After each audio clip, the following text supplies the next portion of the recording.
오늘은 두 번째 말씀을 나눕니다. 두 번째 하시는 말씀은 애통하는 사람은 복이 있다는 말씀입니다. 애통하는 자가 복이 있다. 이 말씀을요, 누가복음 같은 말, 팔복의 말씀을 기록하고 있는 누가복음 6장 21절에 이렇게 기록합니다. 좀 뉘앙스가 달라요. 우는 자는 복이 있나니 너희가 웃을 것이라 그랬어요. 오늘 말씀을 이해하기 위해서 우리가 두 가지를 생각해 볼 수 있어야 합니다. 하나는 애통하다는 게 뭘까? 두 번째는 애통한 사람에게 주시는 복이 뭘까? 이 두 가지를 생각해 보겠는데요. 애통한다는 것, 이 말씀이 우는 자가 복이 있다는 말인데, 이 운다라는 말을 헬라어 성경의 원어를 찾아보면요, 펜다오라는 말을 썼거든요. 펜데오라는 말인데, 이 펜데오라는 말이 가장 잘 우리식으로 번역한 단어가 어떤 거냐면요, 여러분 그 말 아십니까? 단장이라는 말 아십니까? 단장이라는 말은요, 창자가 끊어지는 아픔이라는 뜻이에요. 아마 여성분들은 그런 고통을 경험해 보셨을 거예요. 그게 뭐냐면 아이를 낳을 때, 해산할 때의 그 고통, 그것보다 더 큰 고통이 단장, 창자가 끊어지는 아픔입니다. 이게 바로 애통이라는 단어와 가장 의미 있는 단어에 연결된 모습이라고 볼 수 있습니다. 창세기 37장에 보면요, 야곱의 이야기 가운데 그런 얘기가 나옵니다. 야곱에게 12아들이 있죠. 12아들이 있는데 그 중에 야곱이 가장 사랑한 아들이 누구냐 하면 11번째 아들이 요셉입니다. 12명의 아들이 있는데 그 중에 요셉을 야곱은 더 사랑해요. 왜냐하면 자기 아내가 4명이었는데 그 4명의 아내 가운데 라헬이라는 아내를 가장 사랑했어요. 근데 그 라헬이 가장 늦지막하게 낳은 아들이 바로 이 요셉이거든요. 그리고 그 동생 베냐민이 있는데 이 라헬이 베냐민 낳다가 죽어요. 그러니까 베냐민을 바라보면 아내가 죽은 것 때문에 우울함이 있으니까 베냐민보다도 요셉을 특별히 야곱은 사랑합니다. 근데 그것 때문에 형들의 미움을 받습니다. 그리고 형들이 요셉이 어느 날 단에서 양을 치고 있는데 단에 혼자 찾아왔어요. 그런 요셉을 노예로 팔아버리잖아요. 노예로 팔아버리고는 아버지에게 와서 뭐라고 말하냐면 요셉의 옷을 가지고 갈기갈기 찢어가지고 거기에 양 한 마리 잡아가지고 염색개 한 마리 잡아서 가축을 잡아가지고 피를 묻힙니다. 그리고 아버지에 가져오는 거. 아버지, 이거 보니까 요셉의 옷 같은데 맹수한테 잡아먹힌 것 같아요. 그러면서 아버지에 가져온 겁니다. 아들들이 거짓말할 거라는 건 추호도 생각하지 못하는 야곱이 아들 요셉이 그 사랑아들 요셉이 맹수에 잡혀먹혔다는 그 이야기를 듣고는 애통해하는 모습을 우리가 볼 수 있습니다. 거기 이렇게 기록합니다. 성경에 보면 이 야곱이 어떻게 표현하냐면요, 옷을 찢고 허리에 굵은 배를 두리고 땅을 치고 식음을 전폐하고 음부에 내려가는 고통을 겪었다 그랬어요. 그러니까 요셉이 죽었다는 얘기를 듣고 야곱이 얼마나 슬퍼했는가를 우리가 볼 수 있습니다. 이게 바로 애통해하는 겁니다. 애통해하는 겁니다. 그냥 단순하게 한 대 딱 맞고 아우 아파 그래서 우는 이게 애통이 아닙니다. 이게 애통이 아니고 정말 창자가 끊어지는 것 같은 심각한 아픔을 겪는 것, 이게 바로 이 애통이라는 펜데오라는 단어의 의미입니다. 그렇다면 왜 성경은 예수님은 애통하는 사람이 복이 있다고 말씀하셨을까요? 어떤 사람이 애통해야 할까요? 이 애통이 한다는 건요, 분하고 억울해서 애통이 하는 게 아니에요. 죽일 놈 내가 두고 보자, 내가 이런 애통함을 말하는 게 아닙니다. 여기 애통은 두 가지를 찾아볼 수 있는데요. 하나는요, 하나님 앞에서 나의 모습을 생각하면서 애통해하는 거예요. 여기에 두 가지 의미가 담겨 있죠. 하나는 나의 죄성입니다. 내가 지은 죄를 하나님 앞에서 깨닫고 애통하는 거예요. 여러분, 제가 종종 그런 말씀 드리는데 나의 죄 때문에 하나님께서 행하신 일이 뭔가요? 그 일이 예수님의 십자가예요. 하나밖에 없는 아들 예수님을 십자가에 내주셨어요. 그 십자가에서 우리가 깨달을 수 있는 첫 번째가 뭐냐면요, 내 죄가 얼마나 크길래 하나님의 아들이 저 고통 속에 십자가에 죽어야만 됐을까? 그러니까 주님의 십자가 앞에서 내 죄가 얼마나 크고 심각한 것인지를 우리가 깨달아야만 되는 거예요. 그때 비로소 애통함이 생기는 겁니다. 이 애통함의 모습을 우리 다윗에게서 발견해 볼 수 있거든요.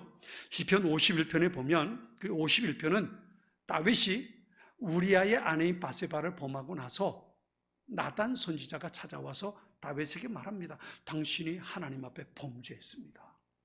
그 죄를 깨닫게 했을 때에 다윗이 침상을 적시면서 하나님 앞에 통곡하면서 회개하는 내용이 나옵니다.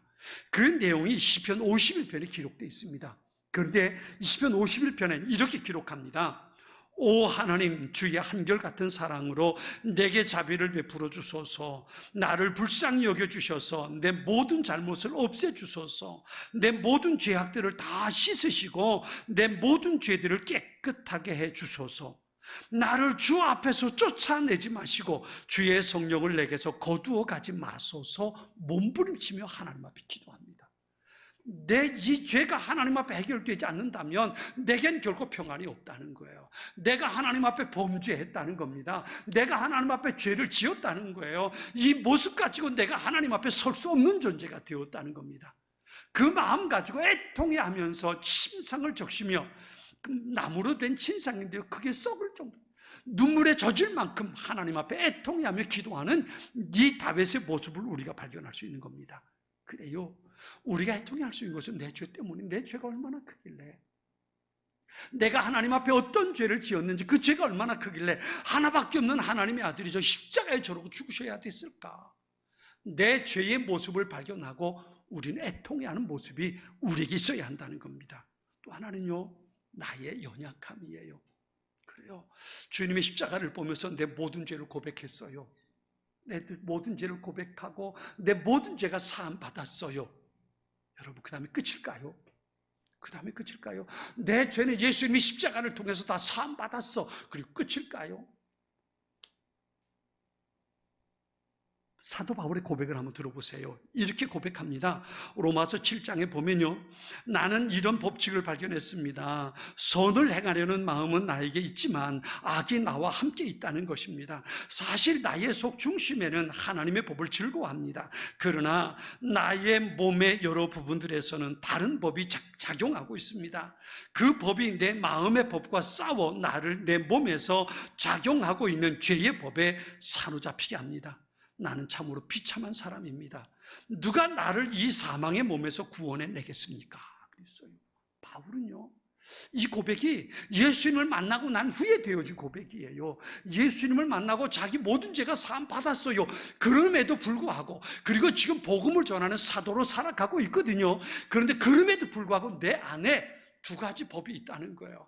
하나님의 법, 하나님의 말씀을 사랑해서 하나님의 말씀대로 살아가고 싶은 마음이 내게 있고, 또 한쪽에는 악한 죄의 법이 내 안에 있어서 이 두 법이 싸우는데 누가 이기냐면 여지없이 죄의 법이 이기더라는 거예요.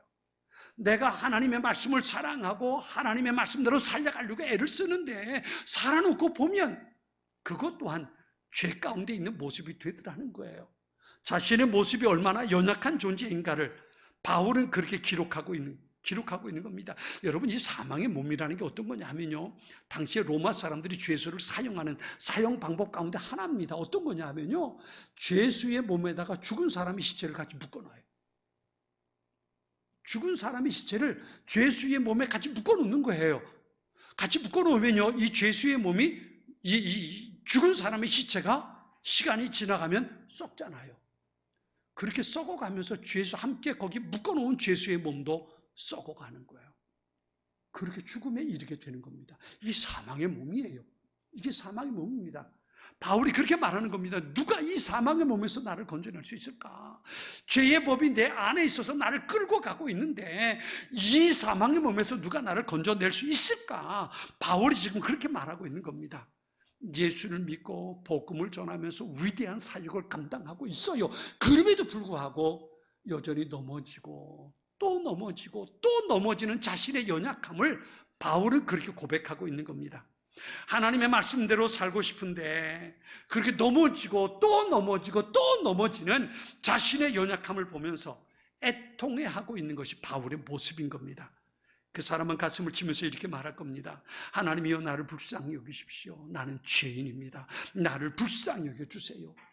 누가 한 기도입니까? 지난주에 말씀드린 성전에서 세리가 하나님 앞에 드렸던 기도의 모습입니다. 나를 불쌍히 여겨 주십시오. 이것을 거룩한 넘어짐이라고 볼 수 있습니다. 여러분, 신앙생활 하면서 만사 형통하리라, 행복의 고속도로를 달리리라, 그것만 꿈꾸지 마세요. 거룩한 넘어짐이 우리에게 있어야 합니다. 그래야 넘어진 그곳에 하나님의 은혜가 채워질 수 있는 겁니다. 넘어져서 나의 무기력함을 발견하고 내가 얼마나 부족한 존재인가를 깨달을 때에 그곳에 하나님의 은혜가 채워질 수 있기 때문에 그렇습니다. 어떻게 보면요, 저는 이 말씀이 우리에게 희망과 위로의 메시지인 것 같아요. 만일에 하나님께서 말이죠, 하나님께서 죄 없는 자가 복이 있다 그랬으면 어땠을까요? 죄 없는 자가, 하나님의 말씀대로 사는 자가 복이 있다, 예수님 그렇게 말씀하셨다면 손들어 보세요. 그럼 나가 아닐까? 손들 수 있는 사람 누가 있겠어요? 우리 늘 실패하고 넘어지기를 반복하는 사람들이잖아요. 그런데 만일에 말씀대로 사는 사람이 복이 있다, 죄 없는 사람이 복이 있다라고 말한다면 우리 누구도 복 있는 사람의 자리에 들어가지 못할 겁니다. 그런데 예수님 말씀하세요. 죄 때문에 마음 아파하는 사람, 자신의 연약함을 깨닫고 주님 앞에 애통해하는 사람, 나는 하나님의 은혜가 필요합니다 고백하는 그 사람이 복이 있다는 겁니다. 복이 있다는 겁니다. 우리 주님 앞에 설 때, 하나님의 은혜 자리에 나아갈 때에 내가 얼마나 보잘것없는 존재인가를 깨닫고 주여 나를 불쌍히 여기소서 애통해하며 주님 앞에 설 수 있어야 합니다. 이것이 하나님 앞에 선 나의 모습을 향해서입니다. 두 번째는 이웃을 위해서 우리는 애통해하는 마음이 필요합니다. 함께 살아가는 이웃을 위해서, 가족을 위해서, 공동체와 나라를 위해서 애통해하는 사람들이 될 수 있어야 합니다. 이 대표적인 사람을 에레미야를 찾아볼 수 있어요. 여러분, 에레미야가 쓴 성경이 두 가지가 있어요. 하나는 에레미야서가 있고요, 또 하나는 에레미야 애가서입니다. 애가서인데요, 이 에레미야 애가서 1장 1절이 어떻게 시작하는지 아세요? 슬프다라는 말로 시작합니다. 슬프다. 에레미야 애가는요, 에레미야의 노래를 따로 구분해가지고 묶어놓은 책이거든요. 그런데 1장 1절을 시작하면서 슬프다라는 말을 시작합니다. 그리고 2절엔 이렇게 말합니다. 밤에는 슬피 우니 눈물이 뺨에 흐르며 라고 말합니다. 에레미야 선지자가 왜 그렇게 눈물을 흘릴까요? 왜 슬퍼하면서 노래를 부를까요?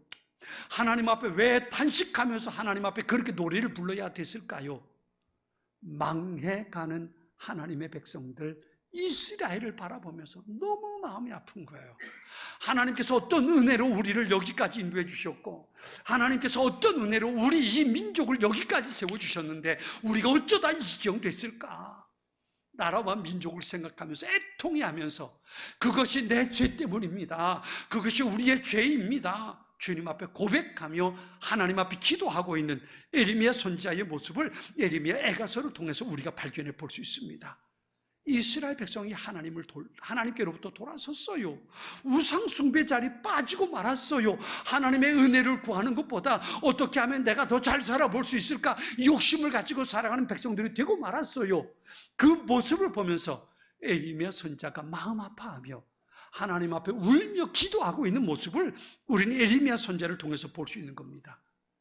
히브리서 5장 7절에 보면요, 예수님에 대해서 이렇게 말씀하십니다. 그는 육체에 계실 때에 자기를 죽음에서 능히 구원하실 이에게 심한 통곡과 눈물로 간구와 소원 올렸다 그랬어요.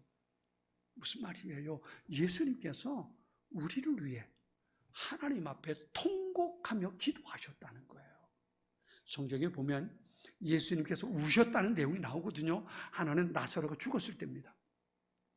나사로가 죽어서 그 가족들이 슬퍼하고 있는 모습 보면서 예수님 우셨다 그랬어요. 예수님과 나사로는 친한 관계거든요. 가까운 관계였어요. 그가 죽었다는 얘기를 듣고 그리고 가족들이 슬퍼하는 것을 보면서 예수님께서 우셨다 그랬어요. 또 한 가지는요, 예루살렘 성전을 바라보면서 울고 계십니다. 머지않아 로마에 의해서 망해버릴, 무너져버릴 예루살렘 성전을 보면서 예수님 애통해하며 눈물을 흘리셨던 겁니다. 그래서 누가복음 19장 41절은 이렇게 말씀하세요. 가까이 오사 성을 보시고 우셨다 그랬어요. 사랑하는 여러분, 우리의 마음속에도 이 애통함이 있어야 돼요. 누구를 향해서요? 사랑하는 나의 가족이 아직도 예수님을 몰라. 나의 가장 가까운 이웃이 예수님을 몰라. 그들은 지금 어디를 향해 가고 있는 거예요? 그들은 지금 지옥을 향해 멸망의 길을 가는 거예요. 그런데 그걸 몰라요. 그걸 몰라. 그걸 모르고 지금 있는 곳에서 그저 괜찮아 희희낙낙하며 살고 있어요. 그 모습을 볼 때 여러분 박수 쳐주거나 부러워하는 것이 아니라 그들의 모습을 보면서 애통해하며 하나님 앞에 기도할 수 있어야 되는 거예요. 하나님, 저들을 용서해 주세요. 하나님, 저 사람 구원해 주세요. 저들에 가면 지옥 갈 텐데, 망할 텐데, 하나님, 저 영혼을 불쌍히 여기시고 예수님 만나게 해주세요. 하나님, 찾아가 주셔서 만나주세요. 만나주세요. 애통해하며 예수님을 알지 못하는 가족을 위해서, 나의 이웃을 위해서, 무너져가는 이 나라와 민족을 위해서 우리는 애통해하며 하나님 앞에 기도할 수 있어야 되는 거예요. 여러분, 예수님 십자가에서 했던 기도 가운데, 예수 십자가에서 하셨던 말씀 가운데 한마디가 뭐예요? 이거잖아요. 아버지, 저들을 용서해 주십시오. 저들은 지금 자기들이 하는 일이 무슨 일인지 알지 못합니다. 자기를 십자가에 못 박고 있는 로마 군인들을 위해서 예수님 기도하신다고요. 그런데도 불구하고 사랑하는 가족이 예수 믿지 않는데, 여러분의 가까운 이웃이 예수 믿지 않는데 애통해하지 않고 기도하지 않는다면 우리 기무유기하는 거예요. 하나님의 사람으로 그 사랑과 열정이 우리 안에 없는 거예요. 정말 애통해하는 마음 가지고 예수 믿지 않는 나의 가족을 위해서, 나의 이웃을 위해서, 무너져가는 이 나라와 민족을 위해서 애통해하는 마음으로 우리는 기도할 수 있어야 합니다. 그 사람이 복이 있어요. 복이 있습니다.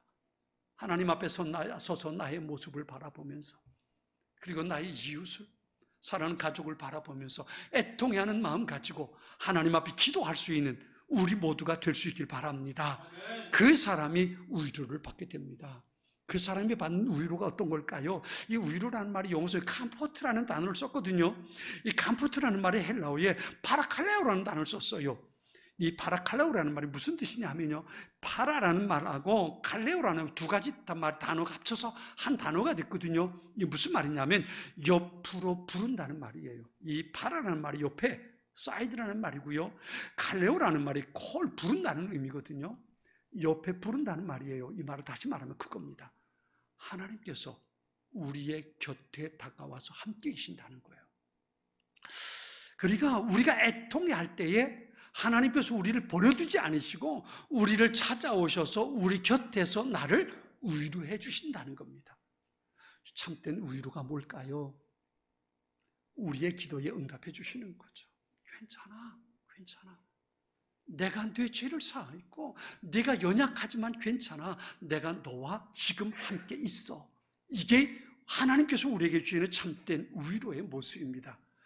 요한복음 15장에 읽어보면요, 예수님께서 제자들에게 말씀하실 때 그렇게 말씀하십니다. 내가 떠나가면 너희에게 보혜사 성령을 보내주겠다 그래요.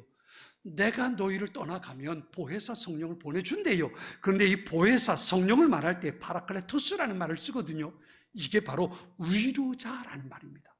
위로라는 말과 파라클레토스라는 말, 성령이라는 말, 보혜사라는 말이 같은 의미예요.